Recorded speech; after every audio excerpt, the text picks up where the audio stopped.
어머님, 꼭 이렇게 저 데리고 병원에 가셔야겠어요? 그러게 면허 좀 미리미리 따셨어야죠. 민폐예요, 이거. 지윤아, 그동안 내가 너한테 어떻게 해줬는데 한 번을 부탁도 못하니?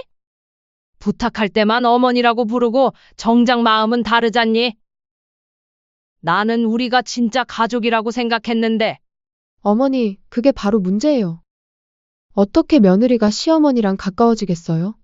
그럼 너가 나한테 부탁할 때는 뭐였니? 어머, 제가 저조차고 부탁드렸어요? 시어머니가 손주 봐줄 수도 있는 거지. 그걸 굳이 제 입에서 부탁한다는 말이 나오게끔 한 거가 더 이상한 거죠. 그래, 너 말대로 내가 너한테 병원까지 데려다 달라고 한 내가 잘못이다. 앞으로는 주지도 받지도 않을 거니 걱정 말거라. 어머니 지금 비꼬시는 거죠? 기분 나빠서 어머니랑 같이 못 가겠어요. 휴게소에서 내려드릴 테니 택시를 타던 버스를 타던 알아서 가세요. 오늘 이야기의 주인공은 70세 조말순 씨입니다. 말순 씨는 대구 외곽의 작은 단독주택에서 혼자 살고 있었습니다. 10년 전 남편이 세상을 떠난 후부터 줄곧 혼자였죠. 그나마 다행인 건 며느리가 가까운 동네에 살고 있다는 것이었습니다. 말순 씨에게는 아들이 하나 있었는데 아들은 며느리 박지윤과 결혼한 지 벌써 17년이 되었습니다. 아들 부부는 말순 씨 집에서 차로 10분 거리에 살면서 두 아이를 키우고 있었어요. 처음 며느리와의 관계는 그리 나쁘지 않았습니다. 서먹하긴 했지만 지윤도 예의는 지켰고 말순 씨도 며느리에게 무리한 요구를 하지 않았어요. 친정어머니를 일찍 여인 지윤을 보면서 말순 씨는 자신이 친어머니 역할을 해주고 싶었어요. 그러면 지윤도 자연스럽게 마음을 열고 진짜 딸처럼 다가와 주지 않을까 싶었거든요. 그래서 말순 씨는 먼저 다가갔습니다. 첫 번째 계기는 지윤이 둘째를 낳았을 때였어요. 병원에서 퇴원한 지윤을 보며 말순 씨가 먼저 말을 꺼냈습니다. 지윤아, 애 보기 힘들지 않니? 내가 미역국도 끓여주고 애기도 봐줄게. 어머니, 괜찮으세요? 너무 힘드실 텐데.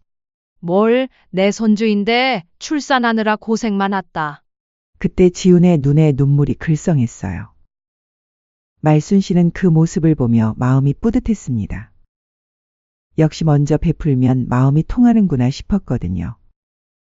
한 달 동안 말순 씨는 정말 친어머니처럼 지윤을 돌봤습니다. 새벽마다 미역국을 끓이고 애기 기저귀를 갈아주고 빨래까지 다 해줬어요. 지윤도 고마워했습니다. 어머니, 정말 감사해요. 친정엄마처럼 해주시니까. 그 말을 들은 순간 말순 씨는 정말 행복했어요. 드디어 진짜 가족이 된 것 같았거든요. 그런데 산후조리가 끝나고 나서도 지윤의 부탁은 계속되었습니다. 어머니, 죄송한데 첫째 좀 봐주실 수 있을까요? 둘째 예방접종 마치러 가야 해서요. 말순 씨는 흔쾌히 들어줬어요. 산후조리 때 느꼈던 그 따뜻한 기분을 다시 느끼고 싶었거든요. 어머니, 미안한데 김치 좀 담가주실 수 있어요? 아직 몸이 완전히 회복 안 돼서. 이것도 해줬죠. 며느리가 힘들어하는데 시어머니가 도와줄 수도 있다고 생각했어요. 그렇게 한 번, 두 번, 세 번. 지훈의 부탁을 들어주다 보니 어느새 그게 일상이 되어버렸습니다. 나중에 생각했을 땐 그때 참 바보 같았다라는 생각이 들더군요. 어머니, 내일 아침에 아이들 좀 봐주실 수 있어요? 어머니, 실례지만 반찬 좀 만들어 주실 수 있을까요? 어머니, 죄송한데 빨래 좀 도와주세요. 처음엔 죄송하다 미안하다 라는 말이 앞에 붙었는데 언제부턴가 그런 말도 없어졌어요. 마치 당연한 일인 것처럼 부탁하기 시작했죠. 말순 씨는 그래도 참았습니다. 자신이 먼저 베풀기 시작한 일이고 언젠가는 지훈도 진짜 마음을 열어줄 거라고 믿었거든요. 그런데 이상했습니다. 시간이 지날수록 지훈은 더 거리감을 두는 것 같았어요. 어머니는 참 여유로우시겠어요. 저는 애들 키우느라 정신없는데 요즘 어르신들은 건강해서 좋으시네요. 저희는 맨날 병원 다니느라 바빠 죽겠는데 아, 어머니 세대는 모르실 거예요. 요즘 애들 키우는 게 얼마나 힘든지. 말순 씨가 도움을 줄수록 지우는 오히려 이런 식으로 말했어요. 마치 말순 씨가 놀고 먹는 사람인 것처럼 지훈 혼자만 힘든 일을 하는 것처럼 말이죠. 하지만 며느리 지훈의 태도는 변하지 않았습니다. 오히려 점점 더 당연하게 여기는 것 같았어요. 어머니, 이번 주말에 아이들 봐주세요. 저희 부부 모임이 있어서요. 이제는 물어보는 것도 아니었어요. 그냥 알려주는 식이었죠. 아들한테 하소연하고 싶었지만 참았습니다. 아들이 중간에서 힘들어할까 봐서요. 그리고 혹시 자신이 예민하게 받아들이는 건 아닐까 싶기도 했고요. 그러던 어느 가을날이었습니다. 말순 씨가 지훈에게 처음으로 부탁을 하게 되었어요. 지훈아, 내가 건강검진을 좀 받고 싶은데. 네? 병원이요? 응, 나이가 나이인지라 종합검진을 한번 받아보고 싶어서. 그런데 서울 큰 병원에서 받고 싶은데 예약이 어렵다더라고. 그런데 며느리의 표정이 미묘하게 변했습니다. 아, 그러시구나. 그런데 어머니, 저도 요즘 너무 바빠서. 그 순간 말순 씨의 마음이 싸늘해졌어요. 그동안 지훈이 얼마나 바빠도 부탁을 들어줬는데 자신이 한번 부탁하니까 바쁘다고 하는 거였습니다. 아니야, 바쁜 건 아는데 혹시 시간 될 때 함께 가줄 수 있을까 해서. 나 혼자 서울까지 가기엔 좀 막막해서 말이야. 말순 씨의 목소리는 조심스러웠어요. 거절당할까봐 무서웠거든요. 지훈은 한참을 생각하는 듯 하더니 말했습니다. 같이 가줄 사람이 저밖에 없나요? 그게 운전해서 가줄 사람이 너밖에 없구나. 그러게 면허 좀 미리미리 따시지 그러셨어요. 괜히 바쁜 사람한테 아쉬운 소리 해야 되잖아요. 미안하구나. 이번만 조금 부탁할 수 있을까? 남편은요? 남편이랑 시간 맞추시면 안 될까요? 물어봤는데 시간이 안 된다고 하더라. 아, 곤란한데. 저 진짜 이번만이에요. 요즘 교통편도 얼마나 다 잘 돼 있는데 저한테 부탁하시고. 그래, 고맙다. 그 순간 말순 씨는 깨달았어요. 며느리에게 자신은 그냥 도움을 주는 사람이었구나. 가족이 아니라 유용한 사람이었던 거죠. 그날 밤 말순 씨는 침대에 누워 생각했습니다. 자신이 17년 동안 무엇을 한 걸까요? 진짜 가족이 되려고 노력했는데 결국 남남이었던 걸까요? 하지만 곧 그런 생각을 떨쳐냈습니다. 이번만 넘기면 될 거라고, 이번이 마지막 부탁일 거라고 스스로를 달랬어요. 앞으로는 주지도 말고 받지도 말아서 괜한 실망하지 않는 게 좋겠어. 마지막 부탁이다. 말순 씨는 그렇게 속으로 다짐했습니다. 그리고 다음 주 화요일 서울행길에 오를 준비를 시작했죠.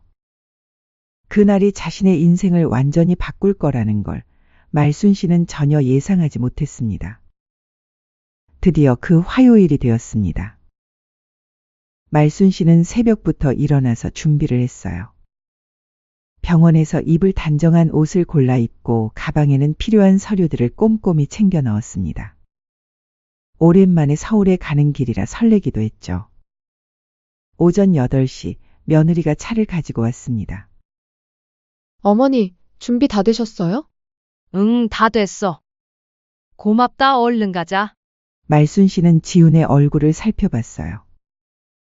평소보다 표정이 좀 어두워 보였지만 아침이라 그런가 보다 생각했습니다. 차에 타자마자 지훈이 말했어요. 어머니, 다음 주 아이들 일정표 문자로 보냈는데 확인하셨죠? 첫째는 학원 데려다 주시고, 둘째는? 응응, 봤어. 걱정하지 마. 그리고 집 청소는 화요일이랑 수요일에 나눠서 해주세요. 한 번에 하시면 힘드시니까. 고속도로에 진입하자 지훈이 라디오를 켰습니다. 잔잔한 음악이 흘러나왔어요. 말순 씨는 창밖 풍경을 보며 기분 좋게 생각했습니다. 역시 며느리가 함께 와주니까 마음이 든든하네. 그 순간 며느리가 갑자기 라디오를 껐어요. 쓸데없는 부탁도 전부 다 들어드리니까 어머님은 든든하시겠죠? 응? 요즘 병원은 다 인터넷으로 예약하고 알아보는 거예요. 굳이 누가 따라갈 필요가 없거든요. 그래? 네. 그리고 솔직히 말하면 며느리가 시어머니 병원까지 따라다니는 건 요즘 시대에는 좀 과한 것 같아요. 순간 너무 서운했습니다. 자신도 며느리의 부탁을 들어줄 땐 언제고 다 들어줬는데 며느리에게 한번 부탁한 걸로 계속 투덜댔으니까요. 그래, 너한테 괜히 부탁했었나 보다. 내 욕심이었나 봐. 비꼬시는 거 아니죠? 이미 나왔는데 뭘. 그냥 말씀드리는 거예요. 지훈의 말투에는 짜증이 섞여 있었습니다. 말순 씨는 어쩔 줄 몰라 했어요. 그리고 저희 아버지도 이런 부탁 안 하시거든요. 저희 아빠는 병원도 혼자 다니시고 뭐든 다 혼자 알아서 하세요. 자식들한테 패 끼치는 걸 정말 싫어하시거든요. 내가 너한테 패가 되었다는 뜻이니? 아니에요. 패라는 건 아니고요. 그냥 좀 다르다는 거죠. 아니다. 솔직히 패 끼치는 거 맞아요. 어머님은 자식 생각을 하는 부모는 아닌 것 같아요. 며느리는 가는 동안 계속 불만을 이어갔어요. 그리고 아들도 있는데 뭐하러 불편하게 며느리한테 부탁을 하세요? 이건 아들이 해야 할 일이거든요. 그래, 미안하다, 지윤아. 그럼 내가 앞으로는 이런 부탁 안 하마. 어머니, 그리고 한 가지 더 말씀드릴 게 있어요. 지훈이 말순 씨의 말을 자르며 계속했어요. 그리고 어머니, 저도 제 인생이 있거든요. 당연히 그렇지. 저희 친구들은 시어머니랑 이렇게 가깝게 지내지 않아요. 명절 때나 볼까 말까고 평소에는 각자 살거든요. 지훈의 말이 계속 이어졌어요. 솔직히 제가 너무 챙겨드린 것 같아요. 다른 며느리들은 이렇게 안 해주는데. 그래서 너무 선을 넘으시는 것 같아요. 그러니까 제가 쉴 때 서울 데려달란 말 아무렇지 않게 하시는 거겠죠. 아무튼 알아들으셨을 거라 생각해요. 아휴, 아무튼 이번에도 서울까지 모셔다 드리니까 정말 보람차다. 지훈이 비꼬듯이 말했어요. 효부 소리 좀 들어보겠네요. 저도. 말순 씨는 더 이상 참을 수 없었어요. 지윤아, 그럼 너는 나를 언제까지 남처럼 대할 거냐? 네? 그동안 내가 너한테 어떻게 해줬는데 이거 한 번 부탁도 못하니? 말순 씨의 목소리가 떨렸어요. 부탁할 때만 어머니라고 부르고 정작 마음은 다르잖냐? 나는 우리가 진짜 가족이라고 생각했는데. 지훈이 혀를 찼어요. 어머니, 그게 바로 문제예요. 어떻게 며느리가 시어머니랑 가까워지겠어요? 그럼 너가 나한테 부탁할 때는 뭐였니? 어머, 제가 저조차고 부탁드렸어요? 시어머니가 손주 봐줄 수도 있는 거지. 그걸 굳이 제 입에서 부탁한다는 말이 나오게끔 한 거가 더 이상한 거죠. 제가 말 안 해도 먼저 알아서 해주셔야죠. 그게 어떻게 당연한 거니? 내 손주이기 이전에 너 자식이잖아. 그럼 손주 봐주셨으니까 어머니 부탁 제가 다 들어드려야 해요? 오늘처럼 모처럼 쉬는 날에도 어머니 모시고 병원 가면서 하루 날리고 말이에요. 그래, 내가 정말 미안하다. 그만 얘기하자. 다음부터는 절대 부탁 안 할게. 나는 가족이라 생각해서 그랬는데 이젠 아닌 것 같구나. 그러니까 그게 부담이라고요. 왜 자꾸 그렇게 가족이라 생각하려고 해요? 지훈의 목소리가 높아졌어요. 저는 친정가족이 따로 있거든요. 시댁에서까지 그런 걸 바라실 필요는 없어요. 말순 씨는 울컥했어요. 그동안 자신이 뭘 한 건지 모르겠었어요. 이래서 같이 다니기 싫은 거예요. 지훈이 갑자기 방향지시등을 켜며 고속도로 휴게소로 들어갔어요. 좀 과열된 것 같으니까 저는 좀 쉬고 있을게요. 어머니도 바람 좀 쐬고 오시던가 하세요. 차를 세우자마자 지훈이 그렇게 말했어요. 말순 씨는 어리둥절했지만 차에서 내렸습니다. 그럼 나도 좀 화장실 좀 갔다가. 네, 알아서 하세요. 지훈은 차 안에서 휴대폰을 만지작거리기 시작했어요. 말순 씨는 할 수 없이 휴게소 안으로 들어갔습니다. 화장실에서 거울을 보니 자신의 얼굴이 너무 초라해 보였어요. 눈시울도 빨갛게 되어 있었고요. 내가 뭘 잘못한 걸까? 그동안 정성을 다해 며느리를 대했는데 결국 자신은 부담스러운 존재였던 거였습니다. 진짜 가족이라고 생각했는데 혼자만의 착각이었던 거죠. 말순 씨는 찬물로 얼굴을 씻으며 마음을 달랬어요. 그래, 여기서 마음 추스르고 가자. 병원 검진만 받고 집에 가면 돼. 앞으로는 아무것도 주지도 받지도 말자. 10분 정도 화장실에서 시간을 보낸 후 말순 씨는 주차장으로 나갔습니다. 그런데 차가 없었어요. 처음에는 자신이 위치를 잘못 기억한 줄 알았어요. 하지만 아무리 찾아도 며느리의 차는 보이지 않았습니다. 말순 씨는 휴대폰을 꺼내 지훈에게 전화를 걸었어요. 여보세요? 지윤아, 차가. 고객님이 전화를 받지 않습니다. 전화가 꺼져 있었어요. 말순 씨는 다시 걸어봤지만 계속 같은 메시지만 나왔습니다. 그제야 현실을 깨달았어요. 버려진 거였습니다. 70세 노인을 고속도로 휴게소에 혼자 두고 간 거였어요. 말순 씨는 주저앉고 싶었지만 사람들의 시선이 있어서 벤치를 찾아 앉았습니다. 손이 떨렸어요. 설마 정말로 나를 두고 간 건 아니겠지? 하지만 30분이 지나고 1시간이 지나도 지우는 나타나지 않았습니다. 휴게소 직원이 다가왔어요. 어르신, 괜찮으세요? 혹시 같이 오신 분이 떠난 건 아니세요? 말순 씨는 대답할 수 없었어요. 너무 창피하고 분했거든요. 그 순간 말순 씨의 머릿속에 지훈의 마지막 말이 떠올랐습니다.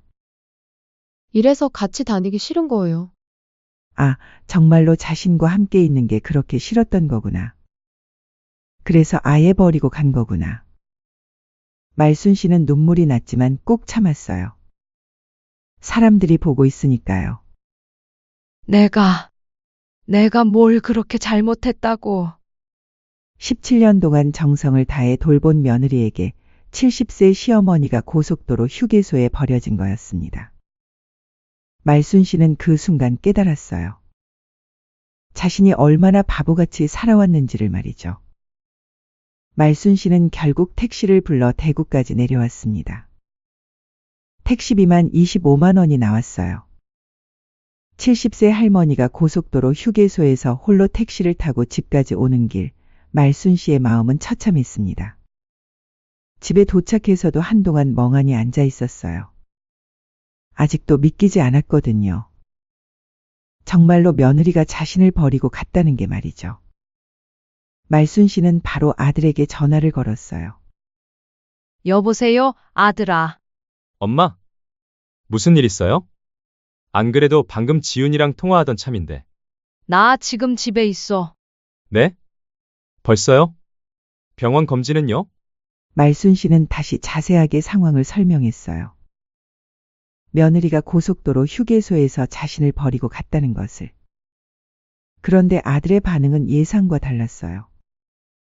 엄마, 그러게 엄마가 지훈이 성격 아시면서 왜 자꾸 그런 말씀을 하셨어요? 뭐? 지훈이가 전화해서 그러던데. 엄마가 차 안에서 자꾸 가족 어쩌고 하면서 부담스럽게 하셨다고. 말순 씨는 귀를 의심했어요. 그래서 지훈이가 화가 나서 그런 거잖아요. 제가 중간에서 얼마나 난처한지 아세요? 화가 나서 그런 거라고? 화가 나면 이렇게 해도 된다는 거니? 지훈이가 심하긴 했지만 엄마도 그러게 왜 걔 성격 알면서 긁으셨어요? 말순 씨는 말문이 막혔어요. 자신의 아들이 70세 어머니를 고속도로에 버린 며느리를 두둔하고 있었습니다. 내 아내가 날 버려놓고 갔는데도 그렇게 말할 거야? 엄마 버렸다는 표현은 좀. 저도 지금 일 중인데 둘 사이의 일 때문에 정신이 없어요. 알았어.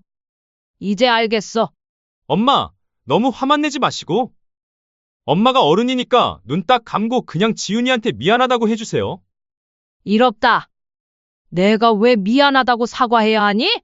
지금 내가 사과를 받아도 풀릴까 말까인데.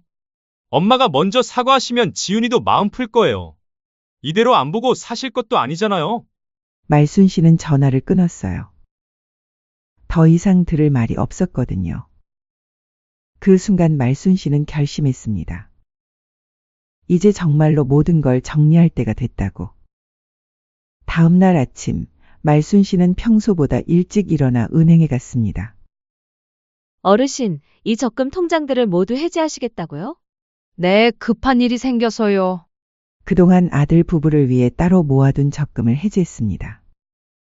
아들 부부가 집을 살 때 보태주려고 모은 적금이 5천만 원. 손주들 교육비로 주려고 모은 적금이 3천만 원. 총 8천만 원을 아들 부부 몰래 차곡차곡 모아뒀었죠. 이 적금들은 언제 만드신 거예요? 17년 전부터요. 매달 빼먹지 않고 넣었어요. 은행 직원도 감탄했어요. 17년 동안 한 번도 빠뜨리지 않고 매월 적금을 넣은 거였거든요. 말순 씨는 그 돈을 모두 해지해서 자신 명의의 새로운 통장으로 옮겼습니다. 그 다음은 부동산 중개소였어요. 제 집에 살고 있는 사람들을 내보내고 싶어서요. 사실 아들 부부가 살고 있는 집은 말순 씨 소유였어요. 아들이 결혼할 때 사준 집이었는데 명의는 말순 씨 이름 그대로 두고 그냥 살게 해준 거였죠. 집 주인이시니까 당연히 가능하죠. 임대차 계약서가 있나요? 계약서는 따로 없어요. 그냥 가족이니까 살게 해준 거거든요. 아, 그럼 더 간단하네요. 집 비워달라고 통지하시면 됩니다. 그리고 집도 매물로 좀 내놓아 주세요. 말순 씨는 즉시 서류를 작성했어요. 아들 부부에게 한 달 안에 집을 비워달라는 통지서였죠. 그리고 말순 씨는 변호사 사무실로 향했습니다. 유언 상속장을 새로 쓰고 싶어서 왔습니다. 변조사는 말순 씨에게 여러 가지를 물어봤어요. 가족관계, 재산 현황, 유산 분배 의향 등등. 그럼 아들분께 모든 재산을 상속하시겠다는 건가요? 아니요. 말순 씨는 단호하게 말했어요. 제가 죽으면 재산은 모두 사회에 환원하겠습니다. 그리고 혹시 나중에 아들이나 며느리가 부양 의무를 주장하며 소송을 걸어도 절대 법적 책임을 지지 않겠다는 내용도 넣어주세요. 변호사가 놀란 표정을 지었어요. 어르신, 그렇게 하시면 가족들과 관계가 괜찮습니다. 이미 관계는 끝났어요. 일주일 후 집 비워달라는 통지서가 아들 부부에게 전달되었습니다. 그리고 예상대로 아들에게서 급하게 전화가 왔습니다. 엄마! 갑자기 집을 비워달라는 통지서가 왔는데 무슨 일이에요? 내 집이니까 비워달라는 거야. 네? 갑자기 왜요? 내 집인데 내가 어떻게 하든 상관없잖아. 전화기 너머로 아들의 당황한 목소리가 들렸어요. 엄마, 그럼 저희는 어떻게 해요? 갑자기 집을 나가라고 하는데? 그건 너희가 알아서 해라. 엄마! 왜 이런 일을 혼자 결정하셨어요? 상의라도 하시지. 상의? 너희가 언제 나랑 상의했니? 아들은 말문이 막혔어요. 엄마, 제가 잘못 생각했나 봐요. 다시 얘기해요. 됐어. 17년 동안 너희 위해 모은 돈도 다 찾았어. 이제 너희가 알아서 살아라. 17년 동안 모은 적금이요? 적금 8천만 원 너희 주려고 해뒀던 건데 이제 마음 바뀌었다. 가족도 아닌 놈들에겐 한 푼도 안 남겨줄 거야. 아들이 할 말을 잃었어요. 엄마, 그럼 저희는 정말 응, 이제 정말 너희가 알아서 살아야지. 말순 씨는 전화를 끊었어요. 그날 밤 며느리가 미친 듯이 문을 두드렸어요. 어머니, 문 열어주세요. 정말 이러기에요, 어머니? 나이 먹고 치사하게 집으로 협박하는 게 어디 있어요? 말순 씨는 문을 열지 않고 말했어요. 너가 말했잖니? 가족도 아니라고. 나는 정말 너네를 내 자식처럼 가족처럼 대하려고 그동안 노력 많이 했다. 그런데 너는 선을 넘어도 한참을 넘었어. 어머니, 그럼 저희는 어떻게 살라고요? 어머니라고 부르지도 말거라. 너가 나한테 한 것처럼 나도 똑같이 할 테니까 기대하고. 지훈이 말문이 막혔어요. 나도 이제 너희를 가족으로 안 보니까 귀찮게 할 일도 없을 거고. 오히려 너가 원하던 대로 된 거다.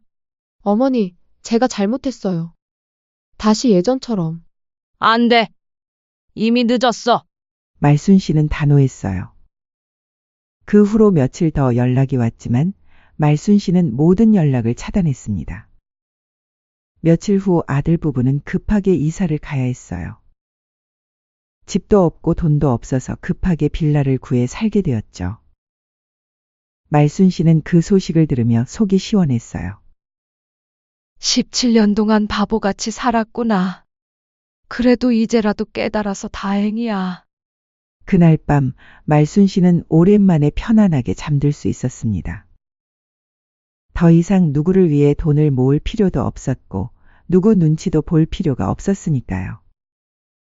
그렇게 한 달이 지났습니다. 그 사이 말순 씨는 작은 원룸으로 이사를 했어요. 큰 집에 혼자 살 필요가 없었거든요. 그런데 예상대로 연락이 오기 시작했어요. 먼저 아들에게서 전화가 왔습니다. 엄마, 저희 살기가 너무 힘들어요. 월세도 안 나가던 거 나가려니까. 아시잖아요. 저희 형편 지금 돈 모아야 하는 시기인데. 말순 씨는 웃었어요. 너희가 알아서 해결할 일이지 맡겨놓은 것처럼 말하는구나. 엄마, 정말 조금만 도와주세요. 전세 보증금만이라도. 없다. 엄마, 그 돈 다 어디 갔어요? 내가 쓰고 있어. 맛있는 것도 사 먹고 좋은 옷도 사 입고. 사실이었어요. 말순 씨는 평생 처음으로 자신만을 위해 돈을 쓰고 있었거든요. 엄마, 나한테 그러지 말고 내 아내한테 말하거라. 말순 씨는 전화를 끊었어요. 며칠 후에는 지훈이 직접 찾아왔어요. 말순 씨의 새 주소를 어떻게 알았는지 모르겠지만요. 어머니, 제발 한 번만 문 열어주세요. 말순 씨는 문을 열지 않고 대답했어요. 어떻게 알고 찾아왔니? 할 말 있으면 거기서 해. 어머니, 제가 정말 잘못했어요. 진심으로 사과드릴게요. 이제 와서 사과는 무슨? 어느 정도 선안에서 잘못을 했을 때 용서도 되는 거지. 휴게소에 그대로 버리고 간 며느리를 어떤 사람이 용서할 수 있겠니? 어머니, 정말 그때는 머리가 돌아서. 봐라, 이번에도 필요할 때만 찾아오잖니? 너네들 집이 없어지고 힘들어지니까 날 찾는 거고. 지훈이 더욱 크게 울었지만 말순 씨는 전혀 동정심이 들지 않았어요. 어머니, 정말 마지막으로 한 번만 기회를 주세요. 아니다, 기회고 자시고 서로 받지도 말고 주지도 말자. 어머니, 됐어. 이제 그만 가라. 지훈은 한참을 더 울다가 결국 돌아갔어요. 그 후로도 몇 번 더 연락이 왔지만 말순 씨는 모든 연락을 차단했습니다. 몇 달 후 말순 씨는 우연히 소식을 들었어요. 아들 부부는 결국 지훈이의 친정에서 살고 있다는 거였어요. 바깥 사돈 눈치를 보며 살고 있다더군요. 자업자득이지. 말순 씨는 그렇게 중얼거리며 웃었어요. 어느 날 말순 씨는 시내에 나갔다가 우연히 지훈을 만났어요. 지훈은 많이 초라해져 있었어요. 예전의 당당한 모습은 온데간데 없고 지친 표정으로 장을 보고 있었죠. 지훈도 말순 씨를 봤어요. 그리고 다가와서 말했어요. 어머니, 하지만 말순 씨는 지훈을 외면하고 그냥 지나갔어요. 더 이상 할 말이 없었거든요. 그날 저녁 말순 씨는 혼자 치킨을 시켜 먹으며 맥주 한 캔을 마셨어요. 드라마도 보고 좋아하는 음악도 들었죠. 참 편하네. 오랜만에 처음으로 누구 눈치도 보지 않고 누구를 위해 뭔가 할 필요도 없는 저녁이었어요. 말순 씨는 그때 깨달았어요. 진짜 가족은 억지로 만드는 게 아니라는 걸. 그리고 자신을 소중히 여기지 않는 사람을 위해 희생할 필요도 없다는 걸. 며칠 후 말순 씨는 작은 찻집에서 친구를 만났어요. 말순아, 요즘 얼굴이 많이 밝아졌네. 그래? 응, 뭔가 짐을 덜어낸 것 같아. 말순 씨는 미소를 지었어요. 맞아. 그동안 짊어지고 있던 짐을 내려놨거든. 무슨 짐? 가족이라는 이름의 짐이었어. 친구가 궁금해했지만 말순 씨는 자세히 얘기하지 않았어요. 그냥 웃기만 했죠. 그리고 말순 씨는 조용히 덧붙였어요. 그날 그 휴게소에서 나는 비로소 나 자신을 되찾았어. 창밖으로는 따뜻한 봄볕이 들어오고 있었어요.